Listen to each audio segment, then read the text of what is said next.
Hello students, welcome back to NCE classes. So कैसे हो आप सब? आई होप आप सब अच्छे होंगे। तो आज हम पढ़ने वाले हैं जियोग्राफी का एक important topic, agriculture land use model of J H. Von Thunen. और ये हमारा इकोनॉमिक जियोग्राफी का टॉपिक है। और ये हमारी जो वीडियो है वो है BA second year 4th semester के जो स्टूडेंट हैं उनके लिए। तो चलिए स्टार्ट करते हैं हम अपनी वीडियो।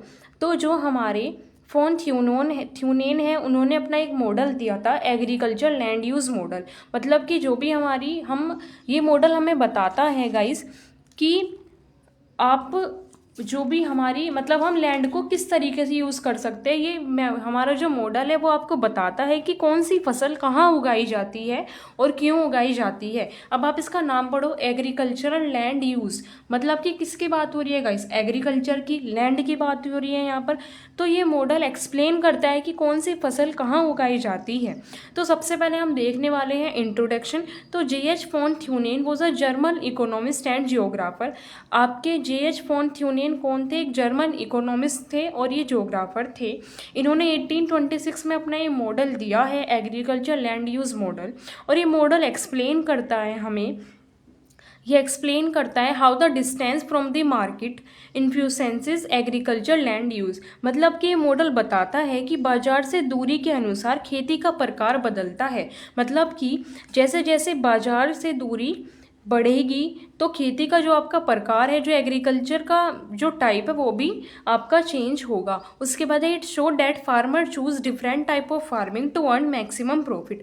और ये मॉडल आपको ये भी बताता है, ये भी शो करता है कि फार्मर जो किसान है वो ऐसी फसल उगाते हैं जिससे उन्हें अधिक लाभ हो। मतलब कि वो अलग अलग तरीके की फसल उगाते हैं, अलग अलग टाइप की फार्मिंग करते हैं ताकि उन्हें ज़्यादा प्रॉफिट हो, मैक्सिमम प्रॉफिट हो। उसके बाद हम देखने वाले हैं डेफिनेशन।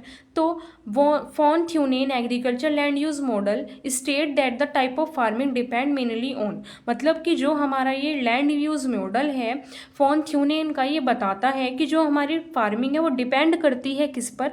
4 चीज़ों पर डिपेंड करती है, निर्भर करती है 4 बातों पर।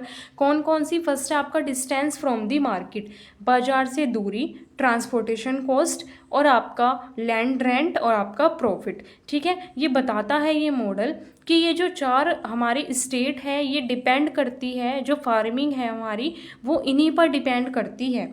ओके, उसके बाद अगर हम बात करें सिंपल मीनिंग, तो सिंपल मीनिंग हमें ये बताता है the closer a farm is to the market. मतलब कि जो खेत बाजार के सबसे पास होते हैं, the more intensive and perishable crop are grow because transport cost are high. इसका मतलब ये है कि जो खेत बाजार के सबसे पास होंगे वहाँ जल्दी खराब होने वाली महंगी फसलें उगाई जाती है। ओके, पेरिशेबल का मतलब हमारा होता है जो चीज़ें जल्दी खराब हो जाती है, पेरिश नेचर की होती है। ठीक है, और उसके बाद इन्होंने बताया as a distance from the market increase. मतलब कि जैसे जैसे बाजार से दूरी बढ़ेगी तो क्या होगा? एक तो आपका ट्रांसपोर्टेशन कॉस्ट इंक्रीज होगी। बिल्कुल गाइस, अगर आपकी खेती दूर है और बाजार दूर है, ठीक है, बाजार से दूरी बढ़ेगी आपकी खेती की, आपकी जैसे आपने कहीं पर फसल उगाई है और वो बाजार काफ़ी दूर है तो क्या होगा? ट्रांसपोर्टेशन कॉस्ट तो ऑटोमेटिक इंक्रीज होगा, लैंड रेंट डिक्रीज होगा। जो फार्मिंग है, farmer grow less perishable and cheaper crop. मतलब कि फार्मर ऐसी क्रॉप, ऐसी फसलें उगाएंगे जो जल्दी खराब ना हो। ठीक है ना? The type of farming change from intensive to extensive. और जो फार्मिंग का टाइप है वो बदल जाएगा इंटेंसिव से एक्सटेंसिव में। ठीक है, अब अगर हम बात करें, फोर्थ है हमारा अजम्पशन। मतलब कि इन्होंने जो अपनी ये मॉडल दिया था, इनकी क्या क्या मान्यताएं थी। अजम्पशन का मतलब होता है मान्यताएं। तो इन्होंने क्या क्या चीज़ें मानी थी? There is only one central market. मतलब कि जो हमारे फॉन थ्यूनेन थे, इन्होंने बोला था कि सिर्फ एक ही मार्केट होगा। ठीक है, किसी भी एक सिटी में सिर्फ एक ही मार्केट होगा। The land is flat and fertile everywhere. जो लैंड है वो फ्लैट होगा, फर्टाइल होगा। ठीक है, farmer have equal knowledge and technology. और फार्मर के पास, सबके पास इक्वल नॉलेज होगी, इक्वल टेक्नोलॉजी होगी। ये किसकी मान्यता बता रही होगा इसमें आपको? Von Thunen. ठीक है, ये सब बातें फॉन थ्यूनेन ने मानी है अपने इस मॉडल में। क्या मानी है? एक तो एक ही सेंट्रल मार्केट होगा, जो लैंड है वो फ्लैट होगा, बिल्कुल यूनिफॉर्म लैंड होगा, फार्मर के पास इक्वल नॉलेज होगी, इक्वल टेक्नोलॉजी होगी, और transportation is available in all direction, और जो आपकी ट्रांसपोर्टेशन है वो अवेलेबल होगी सभी डायरेक्शन में, और there are no river mountain और रोड इफेक्टिव ट्रांसपोर्ट, मतलब कि कोई भी नदी पहाड़ ये सब कुछ भी इफेक्ट नहीं करेगा किसी ट्रांसपोर्ट को। और farmer aim to earn maximum profit, और सभी किसान क्या कमाना चाहेंगे गाइस, अधिक धन कमाना चाहते हैं, कमाना चाहेंगे। तो ये इन्होंने माना था। उसके बाद अब हम बात करें तो इन्होंने गाइस क्या दिया था, इन्होंने अपने रिंग दिया था, ring of agriculture land use, इन्होंने अपना रिंग दिया था। इन्होंने बताया था कि जो एग्रीकल्चर लैंड है वो किस तरीके से यूज़ होंगे, इस रिंग की हेल्प से इन्होंने गाइस समझाया था। ठीक है, आई होप कि आपको जितना भी मैंने बताया इतना सब कुछ क्लियर होगा। एंड अगर आपको कहीं भी कोई भी डाउट है तो आप नीचे कमेंट सेक्शन में पूछ लेना। तो अब हम आपको समझाने वाले हैं कि जो भी हमारे ये फोन थ्यूनेन है, इन्होंने इस रिंग की हेल्प से आपको क्या समझाया था। The model show the different type of agriculture are practice in concentrated ring around the central market. तो इस मॉडल ने शो किया था डिफरेंट टाइप ऑफ एग्रीकल्चर को, जो कि प्रैक्टिस होती है किसमें, एक कंसेंट्रिक रिंग में around the central market, market के अराउंड। तो इन्होंने देखो बीच में क्या रखा था, इन्होंने सेंटर में रखा था मार्केट। क्या रखा था इन्होंने सेंटर में गाइस, मार्केट रखा था इन्होंने। आप एक बार डायग्राम देखो, डायग्राम में आपको गाइस पिक्चर शो हो रही है ना। तो अब हम समझने वाले हैं कि ये जो रिंग है ये हमें क्या बताता है। तो देखो गाइस, फर्स्ट है central market, the centre of the model, old agriculture product are sold here, distance is measure from this market. मतलब कि जो सेंटर में होगा गाइस, सेंटर में आपका क्या होगा गाइस, मार्केट होगा, सभी सामान बेचने की जगह है ये आपकी। The centre of the model और एग्रीकल्चर प्रोडक्ट आर सोल्ड, ये जो भी आपके एग्रीकल्चरल प्रोडक्ट है वो यहाँ पर बेचे जाएंगे, बेचने की जगह है, और सभी दूरी यहाँ से मापी जाती है इस वाले पॉइंट से, बीच वाले पॉइंट से। अब सेकंड वाले इन्होंने सेकंड स्टेज में इन्होंने क्या रखा, dairy farming and market gardening. इन्होंने सेकंड वाली चीज़ में रखा गाइस डेयरी फार्मिंग की चीज़ें और मार्केट गार्डनिंग, जैसे कि नियरेस्ट टू दी मार्केट, ये बाजार के इन्होंने सबसे पास रखा। प्रोडक्ट है आपके मिल्क है, वेजिटेबल है, फ्रूट है, फ्लावर है, गुड्स आर हाईली पेरिशेबल। अब देखो इन्होंने सेंटर में क्या रखा, मार्केट रखा। अब मार्केट के इन्होंने सबसे पास क्या रखा, मार्केट के सबसे पास इन्होंने रखा गाइस डेयरी फार्मिंग, ऐसे प्रोडक्ट रखे जो जल्दी ख़राब हो जाते हैं। ठीक है, जो जल्दी ख़राब हो जाते हैं। अब देखो जल्दी ख़राब होने वाले प्रोडक्ट क्यों रखे, अगर ये प्रोडक्ट मार्केट से दूर होंगे तो आने में गाइस टाइम लगेगा, कि जल्दी ख़राब हो जाएंगे। ठीक है, तो इन्होंने ये सबसे पास रखे, नियरेस्ट टू द मार्केट रखे। कौन कौन से प्रोडक्ट है, मिल्क है आपका, वेजिटेबल है, फ्रूट है, फ्लावर है, क्योंकि हाईली पेरिशेबल नेचर के होते हैं। उसके बाद इन्होंने थर्ड रखा गाइस आपका फॉरेस्ट। ठीक है, फर्स्ट बीच में आपका क्या है, सेंटर में मार्केट है। उसके बाद आपके इन्होंने डेयरी फार्मिंग वाले प्रोडक्ट रखे। उसके बाद आपके गाइस आपका गाइस क्या है, थर्ड वाले उस पर आपका फॉरेस्ट।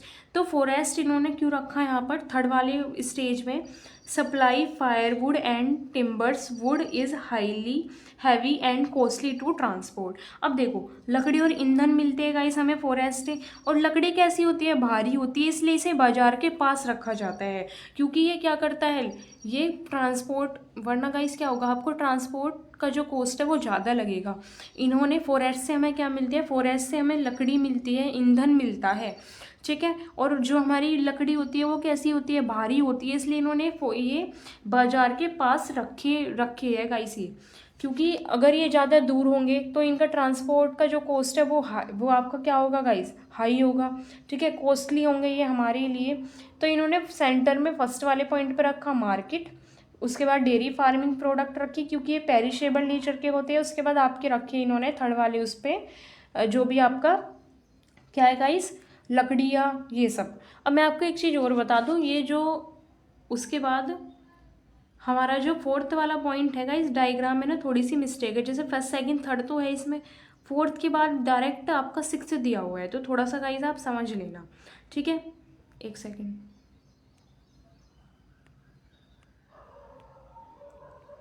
तो देखो इसके बाद हमारा है इंटेंसिव फील्ड क्रॉप।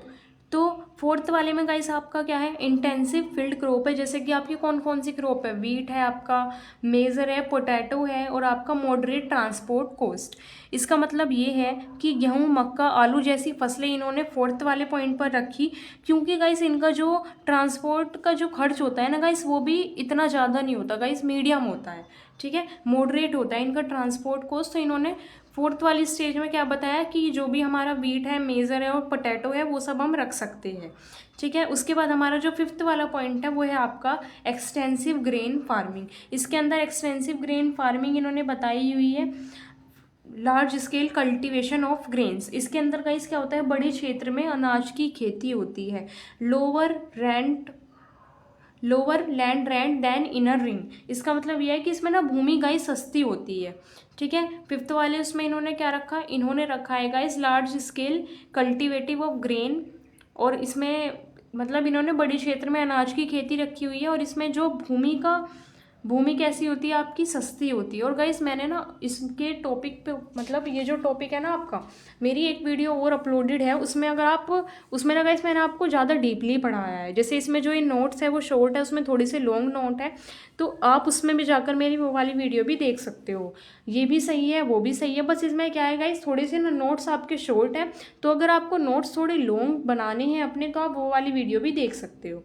उसके बाद हमारा जो 6 वाला पॉइंट है वो है हमारा रेंचलिंग लाइव स्टॉक ग्रेजिंग। तो इसका मतलब गाइस आपका क्या है, ये सबसे दूर वाला क्षेत्र है, फारटेस्ट फ्रॉम दी मार्केट, ये इन्होंने मार्केट से सबसे दूर रखा है। गाइस ये कौन सा क्षेत्र है, ये वो वाली जगह है कैटल एंड शिप ग्रेजिंग, जहाँ पर हमारी गायें हैं, भेड़ है, वो जहाँ पर ये सब पाले जाते हैं, ये खाते हैं, ठीक है ना। Animal can walk to the market reducing transport cost. और क्या कर सकते हैं, जानवर खुद चलकर बाजार तक आ सकती है, इसलिए परिवहन जो खर्च है वो कम होता है। तो ये इन्होंने सबसे दूर रखा है मार्केट से, ठीक है। क्या, लाइव स्टॉक ग्रेजिंग। तो गाइस ये है हमारा पूरा, इसमें जो ये है इनकी रिंग, जो इन्होंने पूरी रिंग दी है अपनी, ये आपको समझाने के लिए। इन्होंने बीच में बोला हुआ है कि मार्केट होना चाहिए, उसके बाद हमारी डेयरी फार्मिंग प्रोडक्ट होनी चाहिए, फिर आपका फॉरेस्ट, उसके बाद इंटेंसिव फील्ड क्रॉप है आपका, एक्सटेंसिव ग्रेन फार्मिंग है, और आपका रेंचिंग, जो भी हमारी ग्रेजिंग है, ये सब। ओके गाइस, उसके बाद मैं आपको अगर बता दूं कि जो ये हमारी थ्योरी है, ये आपको क्या एक्सप्लेन करती है, जो भी हमारी फोन थ्यूनेन की थ्योरी है, ये आपको क्या एक्सप्लेन करती है। Von Thunen gave this theory to explain why farmer do different type of farming in different place. मतलब कि किसान अलग अलग स्थानों पर अलग अलग प्रकार की खेती क्यों करते हैं, ये एक्सप्लेन करती है। अगर हम सिंपल वर्ड में बोले तो why are vegetable grow near the city, मतलब कि सब्जी शहर के पास ही क्यों उगाई जाती है। Why is wheat grown from away, और जो हमारी गेहूँ है वो दूर क्यों उगाए जाते हैं। Why is animal farming done in the farthest area, और जो पशुपालन है वो सबसे दूर क्यों रखा जाता है। गाइस ये सब, ये हमारी सारी थ्योरी ये एक्सप्लेन करती है। अब देखो एक्सप्लेन करती है ना गाइस, जैसे मैंने आपको बताया कि डेयरी फार्मिंग और जो हमारी मार्केट गार्डनिंग, जैसे वेजिटेबल है, फ्रूट है, वो मार्केट के पास रखे गए हैं। क्यों रखे गए हैं, क्योंकि ये पेरिशेबल नेचर के होते हैं, ये जल्दी ख़राब होने वाले होते हैं गाइस। उसके बाद क्या है कि जो हमारी ग्रेजिंग है वो सबसे दूर क्यों रखा गया है, क्योंकि वहाँ पर गाइस क्या है, जो जानवर है ना, वो क्या करते हैं, कैटल और शिप, वहाँ पर ये सबसे दूर रखे गए हैं मार्केट से। कैटल शिप घास चरती है वहाँ पर, इनका पशुपालन किया जाता है, और ये खुद मार्केट से, ये मार्केट में खुद चल के भी आ सकते हैं, जिससे क्या होगा, ट्रांसपोर्ट जो कॉस्ट है वो आपका कम होता है। इसके बाद अगर हम बात करेगा इस किस चीज़ की, इम्पोर्टेंट की, कि ये इसकी जो हमारी ये थ्योरी है इसके क्या क्या इंपॉर्टेंस है। तो फर्स्ट है आपका explain the relationship between market and agriculture. ये आपको एक्सप्लेन करती है किसके रिलेशनशिप, मार्केट और एग्रीकल्चर का रिलेशनशिप एक्सप्लेन करती है, बिल्कुल सही। So the effect of transportation cost, और ये आपको ट्रांसपोर्टेशन कॉस्ट का प्रभाव भी बताती है। Help in agriculture planning and land use planning, और ये आपको एग्रीकल्चर प्लानिंग में भी हेल्प करती है। उसके बाद है form the basis of model location theory, और गाइस क्या करती है, ये हमारी जो भी इकोनॉमिक जियोग्राफी है उसमें एक महत्वपूर्ण मॉडल है ये, ठीक है, एक आपकी इम्पोर्टेंट थ्योरी है। उसके बाद अगर हम बात करें लिमिटेशन की, कि इसकी क्या क्या लिमिटेशन है, तो फर्स्ट लिमिटेशन गाइस इसकी यही है कि आपका अजम्पशन आर अनरियलिस्टिक। इन्होंने जो भी अजम्पशन दिए थे वो अनरियलिस्टिक है गाइस, मतलब कि ये ना थोड़े से हम मान नहीं सकते। जैसे इन्होंने क्या बोला था कि there is only one central market, तो क्या आपको लगता है कि किसी एक जगह पर सिर्फ एक ही मार्केट हो? तो गाइस ये तो अनरियलिस्टिक है। इन्होंने बोला कि फार्मर के पास इक्वल नॉलेज और टेक्नोलॉजी होगी गाइस, तो ये भी गलत है थोड़ा सा, है ना। इन्होंने बोला कि जो भी हमारी लैंड है वो फ्लैट होगा, फर्टाइल लैंड होगा सब जगह गाइस, आपको लगता है ऐसा? नहीं, ठीक है। तो जो इन्होंने अजम्पशन दिए थे वो अनरियलिस्टिक थे। उसके बाद गाइस आपका क्या है कि modal transport reduced importance of distance.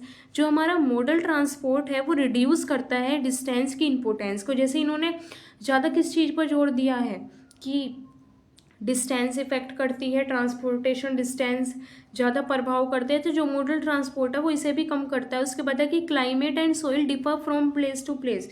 बिल्कुल सही है, क्लाइमेट और सोइल तो गाइस अलग अलग होगी ना सब जगह पर, है ना। उसके बाद है कि गवर्नमेंट पॉलिसीज और टेक्नोलॉजी ऑल्सो इफेक्ट फार्मिंग। और जो गवर्नमेंट पॉलिसीज़ है वो भी क्या करेगी गाइस, इफेक्ट करेगी किसे, टेक्नोलॉजीज़ को और पॉलिसीज़ को। और multiple market exist in reality. और ये तो गाइस, तो ये इसकी लिमिटेशन थी कुछ, ठीक है। मल्टीपल मार्केट, आपको पता है कि आपको लगता है कि एक जगह पर सिर्फ एक ही मार्केट हो, नहीं, मल्टीपल मार्केट है गाइस रियल में, है ना। अगर हम रियल में देखें तो जो इसके असम्पशन थे वो अनरियल थे। जो मॉडल ट्रांसपोर्ट है वो रिड्यूस करती है इंपोर्टेंस ऑफ डिस्टेंस को। और क्लाइमेट और सोइल सब जगह आपको अलग अलग मिलेगी, यूनिफॉर्म नहीं मिलेगी। और जो गवर्नमेंट पॉलिसीज़ है वो टेक्नोलॉजी को इफेक्ट करेगी, ठीक है। और मल्टीपल मार्केट हमारे होते हैं, तो इसके कुछ लिमिटेशन थी। उसके बाद इसके एडवांटेज गाइस, अगर मैं इसकी एडवांटेज की बात करूँ, ठीक है। देखो अब लिमिटेशन तो गाइस सही, आज के टाइम में आप देखोगे तो जो हमारी ट्रांसपोर्ट है उसकी मॉडल ट्रांसपोर्ट है गाइस, वो सस्ता हो गया है गाइस, थोड़ा सा तेज और सस्ता तो गाइस हो गया है। जैसे कि बोला था इन्होंने गाइस, ये हम भी थोड़ी देर में डिस्कस करेंगे, पहले हम देख लिए एडवांटेज, ठीक है। लिमिटेशन आपको समझ में आया। अब देखो एडवांटेज क्या है इसकी, ईजी टू अंडरस्टैंड, ये समझने में आसान है गाइस, ये तो बिल्कुल क्लियर है, ठीक है, समझने में आसान है। Explain land use pattern clearly, इन्होंने गाइस खेती के पैटर्न को भी ईजिली हमें एक्सप्लेन किया है, ठीक है। Useful for studying agriculture location, हम इसे एग्रीकल्चर लोकेशन का अध्ययन करने के लिए भी गाइस यूज़ कर सकते हैं। और इंपॉर्टेंट मॉडल है गाइस आपका इकोनॉमिक ज्योग्राफी का, ये आपकी क्या है गाइस, एडवांटेज है, ठीक है। अब देखो अगर आपको गाइस ये समझ ना आया हो, थोड़ी से अगर आपके मन में गाइस ये भी डाउट हो सकता है कि ये जो रिंग है ये हमें क्या समझाते हैं, तो देखो जो हमारे फोन ट्यूनेन है वो ये बताना चाह रही है कि मार्केट बीच में होता है, ठीक है। देखो जैसे अगर मैं आपको एक्सप्लेन करूँ ये डायग्राम, तो सेंटर में गाइस आपके मार्केट होता है और उसके चारों तरफ अलग अलग गाइस क्या होता है, गोल घेरे बने हुए हैं, है ना। अलग अलग चारों ओर गोल घेरे बने हुए हैं, हर रिंग में अलग प्रकार की खेती होती है, ठीक है।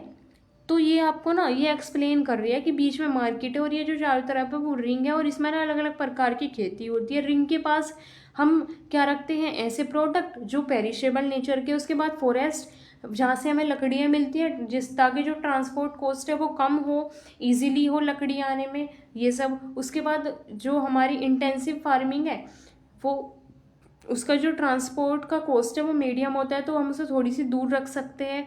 उसके बाद इन्होंने क्या बोला, एक्सटेंसिव ग्रेन फार्मिंग के बारे में बताया हुआ है। और लास्ट है हमारा रेंचिंग, लाइव स्टॉक ग्रेजिंग, ठीक है गाइस। तो ये था हमारा पूरा टॉपिक, ओके। और गाइस एक चीज़ मैं आपको और बता दूँ, अब आपके मन में ना एक टॉपिक और आया होगा कि क्या आज के टाइम में भी ये सब माना जाता है। जैसे इन्होंने ये 6 रिंग दी थी, तो क्या इनके अकॉर्डिंग आज भी हमारा जो मार्केट है, जो एग्रीकल्चर है वो है, ठीक है ना। मतलब ये अप्लाई होता है आज के टाइम में, थ्योरी है नहीं। तो गाइस मैं आपको बता दूं कि ये ना पूरी तरीके से आज के टाइम में अप्लाई नहीं होती। हाँ बिल्कुल रेयर चांसेस है, बिल्कुल रेयर अप्लाई होती है, लेकिन हाँ पूरी तरीके से नहीं होती, पार्टिकली होती भी है और नहीं भी। अब देखो एक मार्केट तो गाइस नहीं है, उसके बाद अगर हम देखेंगे आज के टाइम में आपको एक से ज़्यादा मार्केट मिलेगी। उसके बाद क्या है गाइस आपका कि जो ट्रांसपोर्ट है वो आज के टाइम में गाइस तेज हो गई है। जैसे इन्होंने ना एक चीज़ और बोली थी कि पहले टाइम में ना सिर्फ ट्रांसपोर्ट का मोड क्या था गाइस आपका, जैसे कि तांगा, है ना, तो उसमें गाइस टाइम ज़्यादा लगता था। जो ट्रांसपोर्ट का जो मोड है आज के टाइम में गाइस तेज है, आप खुद देख सकते हो कितना डेवलप है। और इन्होंने जैसे बोला था कि मार्केट के पास में कौन सी चीज़ें रखनी है, जैसे कि आपके डेयरी फार्मिंग प्रोडक्ट है जो पेरिशेबल नेचर के होते हैं, लेकिन आज के टाइम में हमारे पास कोल्ड स्टोरेज और आपके फ्रिज ये सब अवेलेबल है।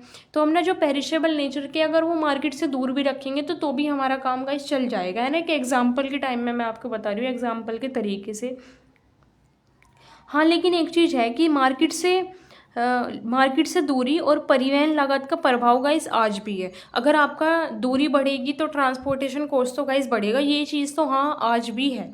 तो ये था हमारा पूरा टॉपिक। और गाइस अगर आपको इसके नोट्स चाहिए तो मैं नीचे डिस्क्रिप्शन बॉक्स में अपने टेलीग्राम चैनल का लिंक दे दूँगी, आप वो ज्वाइन कर लेना, वहाँ आपको फ्री ऑफ कॉस्ट इसके नोट्स मिल जाएंगे।